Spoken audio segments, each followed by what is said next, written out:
연약함에서 나오는 힘, 연약함에서 나오는 힘이라는 제목으로 하나님 말씀 증거하도록 하겠습니다.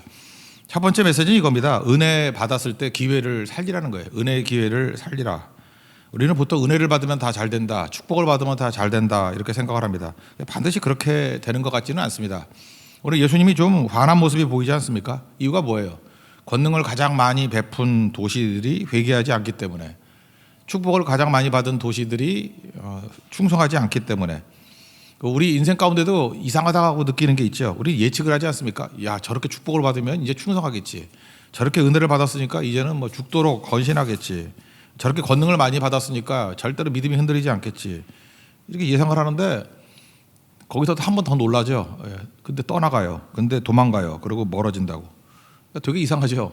그래서 은혜 받았다고 다 잘 되는 거 아닙니다. 그래서 한번 축복이 임하거나 은혜가 임해보면 그 사람이 택한 백성인지 아닌지, 쓰임받는 백성인지 아닌지 오히려 판가름이 난다라고 봐도 틀리지 않습니다. 목회를 해보면 절실히 느끼는 거예요. 어떻게 이럴 수가 있지? 이런 생각을 많이 하게 된다는 것입니다. 이제 북한의 교회와 남한의 교회가 그럴 수 있죠. 은혜를 누가 더 많이 받았어요? 남한의 교회가 더 은혜를 많이 받을 수 있고, 축복도 뭐 외적인 축복을 축복이라 그런다 그러면 남한의 교회들이 더 많이 받았을 건데, 그 충성도나 헌신도 이런 거 보면은 지금 북한에 있는 교인들이, 숨은 교인들이 한 10만 명쯤 된다 그러는데 생명 걸고, 그리고 우리 감사가 거기가 더 많은 것 같아요. 그죠? 이렇게 나오는 자료들을 보면은. 그리고 뭐 이렇게 끌려가면서도 거기서 찬송하고, 마지막 어머니가 돌아가시면서 아들에게 남기는 말씀들이, 그죠? 예수 잘 믿고 주님 앞에 서야 된다. 뭐 그런 얘기들 들어보면은 이게 은혜의 양과 축복의 양과 또 충성은 반드시 일치하는 것은 아니다, 그런 생각을 갖습니다. 예수님 고향 동네거든요. 북부 갈릴리인데 세 개 도시 얘기를 합니다. 첫째는 고라신, 벳세다, 가버나움. 고라신은 거기서 뭘 했는지 기록이 하나도 없어요. 근데 예수님 그 고향 동네인 것 같은데, 하여튼 이름만 나오고 내용도 안 나올 정도로 실망스러운 도시였던 것 같아요. 고라신 도시 이름이에요. 벳세다는 많이 나오죠. 베드로, 안드레, 빌립 뭐 이런 사람들이 고향입니다. 여기서는 맹인도 고쳤고요. 특별히 벳세다 그러면 제일 유명한 게 그거죠. 오병이어 기적이 나타난 곳. 그러니까 평생 기억에 남을 만한 곳 아닙니까? 그럼 오병이어 기적이 있었던 그 도시 얼마나 많은 사람이 믿고 충성하겠어요. 근데 안 믿었대요. 참 이상하죠. 권능이 임했던, 오병이어가 있었던 도시가 안 믿었대요.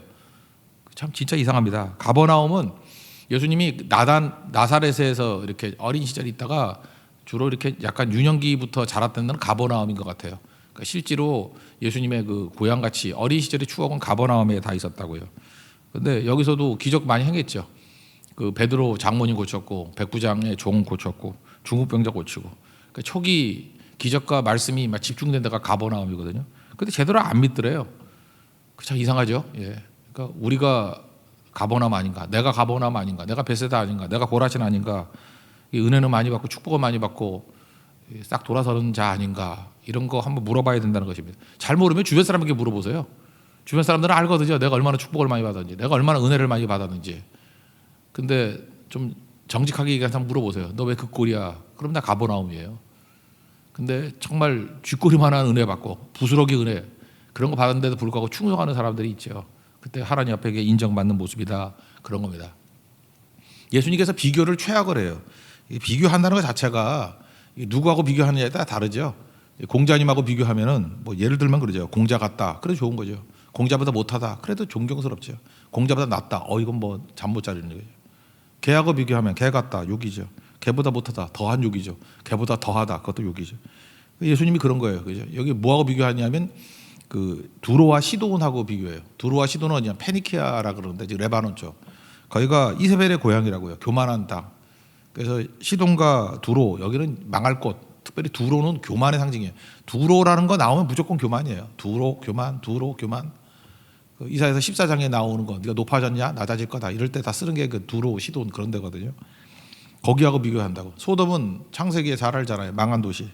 창세기 심판받아서 없어진 사회가 돼버렸던 그런 도시. 거기하고 비교를 하잖아요. 그러니까 무슨 얘기예요?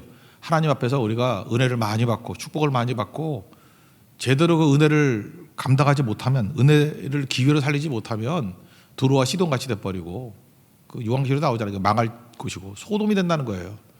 그러니까 은혜의 기회를 붙들고 살리라, 그런 얘기입니다. 그 은혜 받았다고 끝난 게 아니에요. 그 다음이 더 중요한 거죠. 10명의 나병 환자가 있었는데 뭐 그 9은 어디 있냐 그러잖아요. 나병 고친 거 그 은혜죠. 축복이죠. 근데 한 명만 돌아오잖아요. 9은 어디 있느냐. 그러니까 9이 되면 안 되겠죠. 그 돌아온 한 사람의 사마리아 출신의 사람이 돼야 된다는 것입니다. 그래서 고린도후서 6장 1절에 이런 말씀을 합니다. 하나님의 은혜를 헛되이 받지 말라.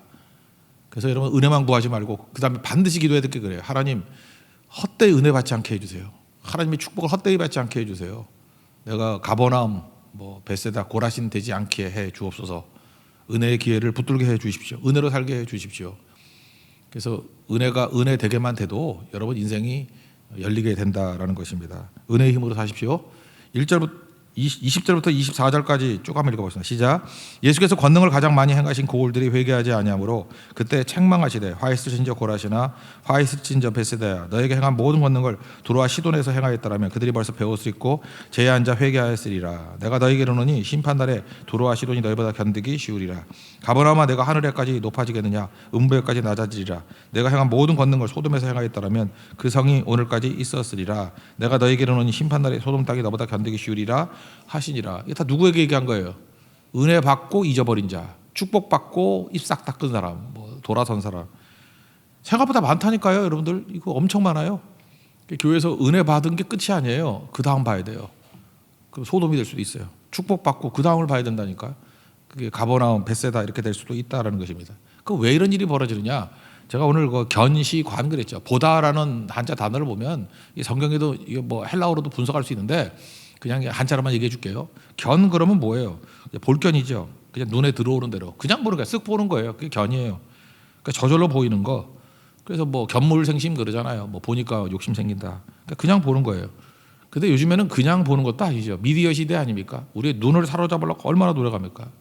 제가 백화점 얘기를 들어봤어요. 우리 그래도 백화점 다니는 사람 있잖아요.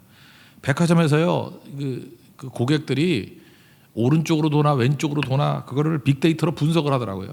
그래서 오른쪽으로 도는 사람이 맞나 왼쪽으로 도는 사람이 맞나 오른쪽으로 돌 때 어떻게 보여야 되고 그러니까 내 눈에 내가 우연히 본 게 아니에요. 의도적으로 만들어 놓은 거지. 그게 다 보게 만드는 거예요. 보게.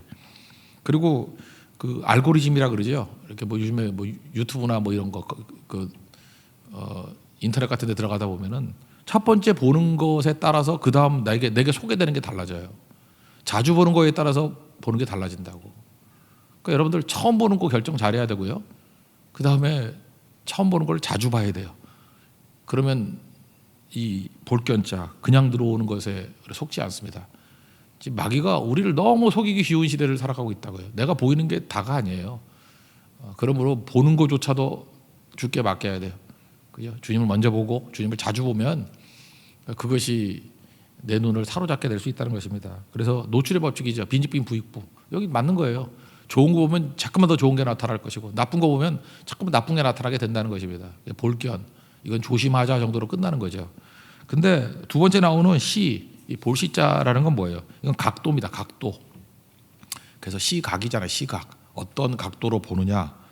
편견과 의지가 작동되는 거예요. 그러니까 내가 내 중심으로 내 뜻대로 보면은 그냥 아무리 좋은 것도 안 보이는 거죠. 지금 여기가 고향이잖아, 고향. 선지자가 고향에서 높아지지 못한다 그럴 때 이 사람들은 뭐예요? 선입견 가지고 보는 거예요. 그죠? 시죠, 시. 그러니까 뭐예요? 편견 가지고 보는 거예요. 각도를 가지고 보는 거예요. 자기 각도를 가지고. 그러니까 보기는 보아도 보지 못한다. 뭐 이런 말씀이 나오는 거 아닙니까? 이런 게 바로 왕이나 또는 뭐 바리새인 다 바자로 시작되는 게 족이 하나도 없나요? 바로 왕, 바리새인. 이게 편견이죠. 그러니까 이런 걸 뭐라 그래요? 완악하다. 옛날 성경에는 강팍하다. 그 다음에 로마서 같은 표현에서는 고집이죠, 고집. 고집스럽게 자기가 깨지지 않고 바라보는 눈. 그러니까 고향 땅에서 권능을 행할 수가 없어요. 권능을 행했는데도 불구하고 변화가 되지 않으니까. 그러니까 오늘 우리가 깨져야 될 게 바로 이거라는 것입니다. 이게 철저히 깨져야 된다는 거예요. 내가 가버나움 되지 않고 베세다 되지 않고 고라신 되지 않기 위해서는 내가 깨져야 내가 내 각도가 깨지고 그래서 그 다음 단계죠. 볼 관자인데 하나님의 눈으로 보는 게 관이에요. 관. 하나님의 눈으로 보는데 하나님의 눈으로 보는 게 뭐예요? 중심이죠. 중심. 하나님은 외모를 보지 아니하시고 중심을 보신다 그랬잖아요. 겉사람 보지 않고 중심을 본다고. 저는 지금도 그 운동 잘하는 선수들 얘기하는 거, 특별히 그 학기에서 그레치키가 했던 얘기가 저는 인상에 남아요. 나는 퍽이라 그러죠. 이렇게 학기 있을 때 그 공이요. 그걸 퍽이라 그러는데 퍽 보고 움직이지 않는다고. 축구 같으면 공 보고 움직이지 않는다고. 상대편의 중심을 본다고. 그 사람이 아무리 페인팅을 한다 할지라도 중심만 보면은, 중심이 이동을 보면은 예측할 수 있잖아요. 그러니까 뭐든지 대가는요, 관이에요, 관. 관통이죠, 관통. 중심을 보는 거라고, 중심. 솔로몬의 재판의 강점이 무엇이었습니까? 엄마라면 어떠해야 하는가라고 하는 엄마의 중심을 보잖아요. 외적인 말 이런 걸 보는 게 아니라 중심 보면 답이 나와요.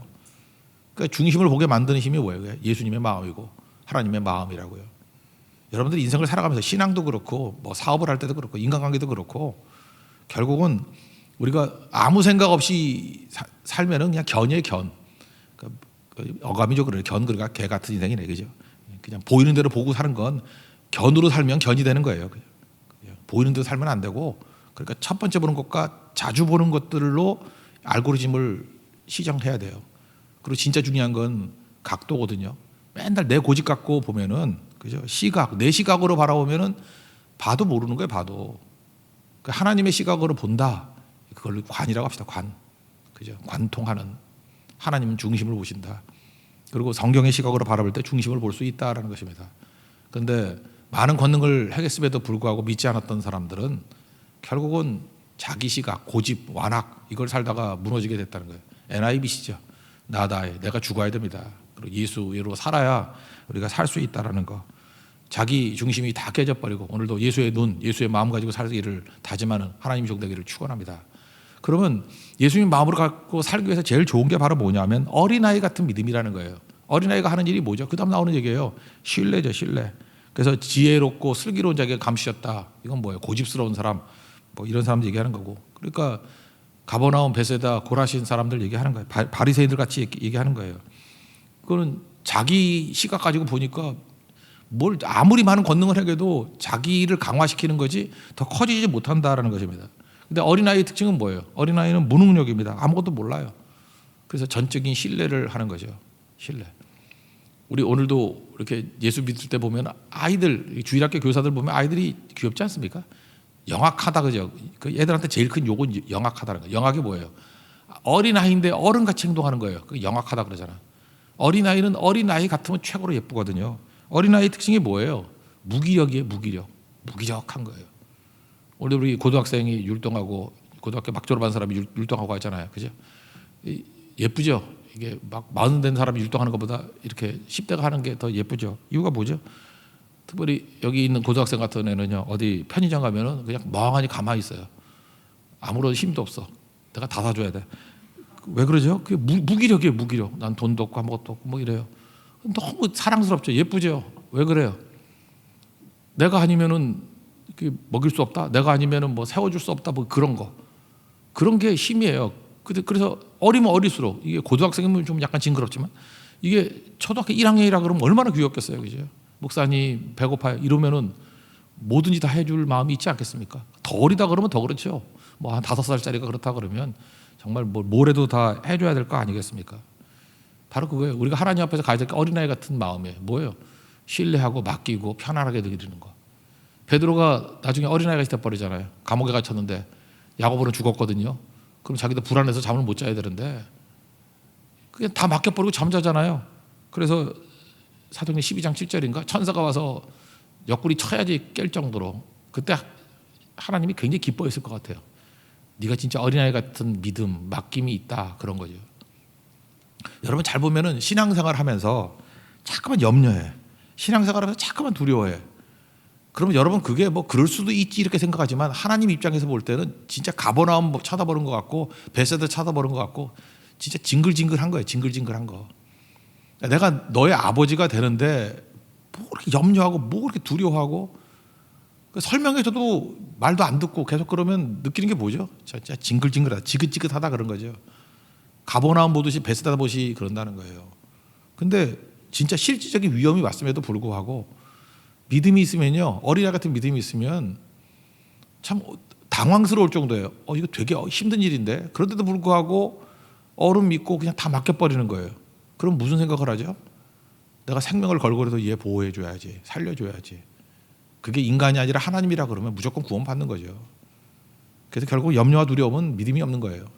어린아이 같은 믿음 가지고 다 맡길 줄 아는 우리 하나님의 종 되기를 바랍니다. 그래서 어린아이가 걱정이 많으면 복이 안 좋아요. 어린아이가 너무 뭐 따지면은 나도 우리 딸들한테 내가 어렸을 때 기억하니까 그 둘째 딸이 좀 생각이 많은 애예요. 그게 별거 아니었는데 지금도 상처로 남는 게 있어. 아빠 나 등록금 있어? 그랬어요 저한테. 걔는 내가 돈이 하나도 없는 줄 아는가 봐. 그래서 등록금 내줄 수 있어? 며칠 동안 등록금 때문에 걱정을 했던 것 같아. 그죠? 그때 기분이 안 좋더라고. 지금도 그 한마디가 생각이 나요. 중학교 때인가 그때 들었던 것 같은데, 예, 그게 가슴에 팍 남는 것 같아요. 그게 사실은 아버지한테 상처가 될 수 있는 것 같고.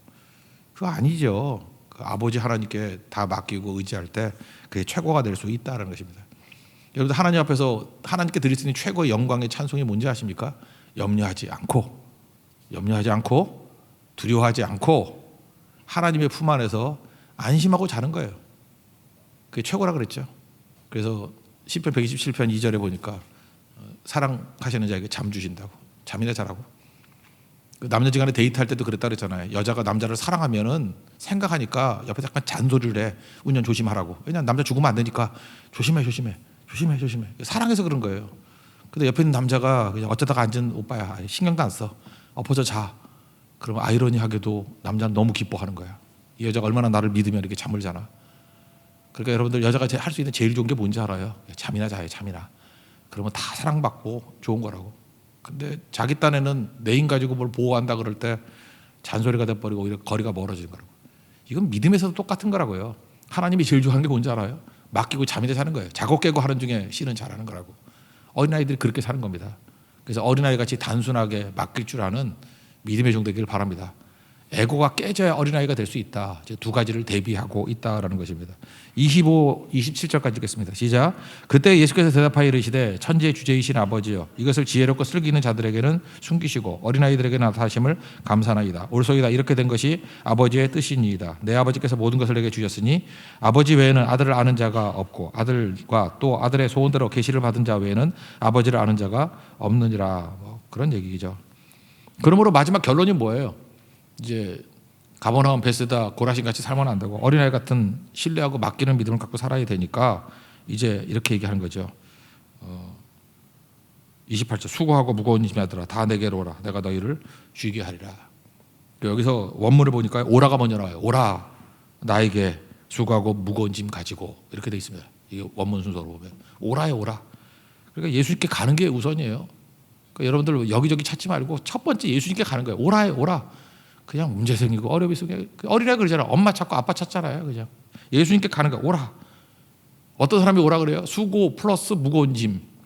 이거 분석을 하면 수고는요 내가 해야 될 거.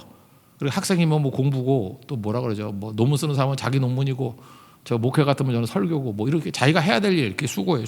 수고가 만만치가 않은 사람들 있잖아요. 수고 가지고 주님께 오래요. 무거운 짐은 뭐냐면 내가 하지 않아도 될 일들이 있죠. 다른 사람의 짐이에요. 결혼하면은 뭐 남편과 아내만 있는 게 아니잖아요. 어떤 때는 시댁의 일, 처갓집의 일들 이게 감당해야 될 것들이 있잖아요. 그죠? 그다음에 뭐 간사나 리더 하면은 나 말고도 딴 사람도 돌봐줘야 되고 우리 같은 뭐 네팔에 있는 목사님들 섬기고 지난주에도 고성에 있는 목사님들 다 이제 한군 보내고 했는데 뭐 이제 금주에는 이제 해외와 또 제주 또 보내고 계속 순차적으로 보낼 건데 여러 농어촌 교회들 그런 것들이 어떻게 보면 뭐 내가 하지 않아도 되는 건 아니겠지만 하여튼 뭐 그럴 수 있잖아요. 뭐 반드시 해야 되는 건 아닐 수도 있잖아요. 그게 바로 뭐예요? 무거운 짐이라고. 그러니까 인생은 두 가지로 돼 있어요. 하나는 수고와 무거운 짐. 나만 위해 사는 거 아니에요. 내가 할 일도 해야 되지만 무거운 짐도 있어요. 그거 감당해야죠. 직장 가면은 내게 맡겨진 직무만 있습니까? 또 하나는 뭐 이상한 상관 감당해야 될 무거운 짐이 또 있잖아. 일만 하면 되나? 인간관계가 또 어렵잖아. 그죠? 이렇게 무거운 짐이 또 있다고. 내 비교해 볼 때 옆에 있는 애는 앉아도 되는 수고만 해도 되는데 내게는 무거운 짐이 더 있어. 그러니까 예수님께서 그런 사람 오래요. 수고 플러스 무거운 짐. 해야 될 일 플러스 하지 않아도 될 일까지도 더 있는 사람들 다 내게로 오라. 내가 너를 쉬게 하리라. 쉬게 한다는 게 뭐예요? 예수님께 가져가기만 하면 승리한다는 거예요. 전쟁은 하나님께 속한 것이기 때문에. 예수님께 가져가십시오. 우리 어린아이잖아요. 그럼 주님께서 쉬게 하신대요. 참된 쉼을 주신다는 것입니다. 쉼이라는 거는 없애준다 그런 뜻이 아니고요. 사명 주신다라는 거죠. 힘 주신다. 여기 앞에 나오죠. 아버지와 아들이면 쉬워요 일이. 아버지 일 하면 되게 쉽다고. 근데 종이면 어렵지. 그러니까 아버지같이 그 일을 하면 된다는 것입니다. 그러니까 어떤 때는 사명이 쉬는 거라니까요. 세상에서 제일 힘든 노동이 노는 거죠. 어떤 애 6개월 놀다가 과로로 쓰러졌어. 노는 게 너무 힘들다고. 그러니까 노는 게 제일 힘든 거예요. 사실은 뭐죠? 이렇게 일하는 거, 사명이 나를 살리는 게 될 수 있죠. 아프리카 얘기 맨날 하잖아요. 이렇게 급류가 있는데 돌 하나 지고 가면 무게가 있으니까 휩쓸리지 않는다고. 물론 아주 센 급류는 아니겠죠. 오히려 내 짐이 나를 살리는 거예요. 썬다식 얘기 맨날 하잖아요. 뭐 히말라야 뭐 추운데 넘어갔을 때 쓰러져 있는 사람 두고 간 사람 얼어 죽었는데 얻고 가니까 땀 나가지고 둘 다 살았다고. 그러니까 뭐예요? 이 짐이 나를 살리는 거라고. 짐이 사명이거든요. 사명의 짐 지고 가는 하나님의 종 되기를 바랍니다. 근데 그 사명의 짐 지고 갈 때 주님께서 우리에게 또 멍에를 준대. 멍에. 29절 보니까 나는 마음에 온유하고 겸손하니 나의 멍에를 보고 내게 배우라. 멍에. 멍에는 뭐죠? 이렇게 소 같으면은 이렇게 뭐 기구 아니에요. 힘든 거죠. 뭐 콧돌 같은 것도 하기도 하고. 근데 멍에는 뭐냐 하면 도구라고 생각할 수도 있죠. 일 잘하는 도구. 그래서 멍에가 나를 힘들게 만드는 게 아니라 일 잘하게 만드는 도구예요. 말도 마찬가지죠. 말도 편자라 그러죠. 말도 이게 말 밑에 있는 거 이렇게 부드러울 때는 막 상처 있고 힘들다 그러더라고. 그래서 그거를 이렇게 깎아가지고 내가 편자 만드는 거 봤어요. 그랬더니 칼로 막 자르더라고. 이렇게 손톱같이 막 자르니까 이게 그 다음에 거기다 철 같은 편자 갖다 딱 같이 반든 거예요. 아프대요. 말이 싫어하더라고. 근데 바닥이 이게 딱딱한 철 같은 편자를 박아놓으니까 그 다음부터는 웬만큼 해도 발이 안 아픈 거예요. 그러니까 잠시 고통이지만 크게 볼 때는 그게 멍해죠. 힘차게 만들고 하나님께서 우리가 일할 때 우리에게 편자 박아줄 때가 있다라는 것입니다. 편자. 그러니까 멍해가 나쁜 게 아니야. 처음엔 아프다 그러지만 그게 나를 살리는 힘이 된다라는 것입니다. 그래서 사명 감당할 때 멍해 주신다는 거예요. 멍해. 이거 멍해는 도구다, 무기다 그런 거죠. 무기다. 여러분 만약에 노트북 가지고 이렇게 손으로 쓰는 게 편한 사람들이 있죠. 안 그래요? 손으로 쓰는 게 편하다. 그럼 계속 손으로만 써봐. 얼마나 원시적으로 살겠어. 근데 노트북을 줬어. 그래서 이렇게 타이핑을 치면 된다. 그러면 처음에 그 배워야 되니까 얼마나 힘들겠습니까? 조금 지나고 나면 생각하는 속도로 치는 사람도 있잖아요. 그죠? 그럼 얼마나 편리하겠어요. 엑셀 같은 거 배우는 거 힘들어. 귀찮다. 그래서 맨날 손으로만 써. 그럼 맨날 원시적으로 남을 거 아니에요. 근데 배울 때 조금 어렵지만 그거 뭐 몇 시간 배우면 되잖아요. 며칠 배우면 되잖아요. 배우고 난 다음에 쓰면은 얼마나 유용하게 쓸 수 있겠어요. 얼마나 유용하게. 그게 바로 뭐예요? 멍해. 말에게 편자 주듯이 하나님께서 내게 고통같이 보이는 것이 내게 도구 되도록 만들어 주신다라는 것입니다. 그러니까 그거 붙들고 나가라는 거죠. 하나님께서 내게 모든 것을 채워 주신다. 그죠? 그래서 어떻게 하라고요? 온유하고 겸손한 주의 종 되기를 원한다. 30절 한번 다 같이 읽겠습니다. 시작. 이는 내 멍에는 쉽고 내 짐은 가벼움이라 하시니라. 결국은 짐이 무거운 게 아니라 사실은 가벼운 거다. 온유와 겸손 배우라. 이것만 좀 봅시다. 온유와 겸손 배우라 그랬죠. 시간이 가면 갈수록 온유는 배워야 되고 겸손은 배워야 되는 거예요. 온유는 뭐죠? 쉽게 하면 부드러운 거예요. 부드러움의 강점이 뭔지 아십니까? 하나님의 은혜를 많이 받으면 내가 온유해져. 온유라는 게 뭐냐면 주님의 뜻을 받아들이는 거거든. 그죠? 맡기는 거예요. 온유가 맡기는 거랬잖아요. 그러니까 다 수용하는 거예요. 받아들이는 거예요. 부드러우면 내가 상처를 받지 않아요.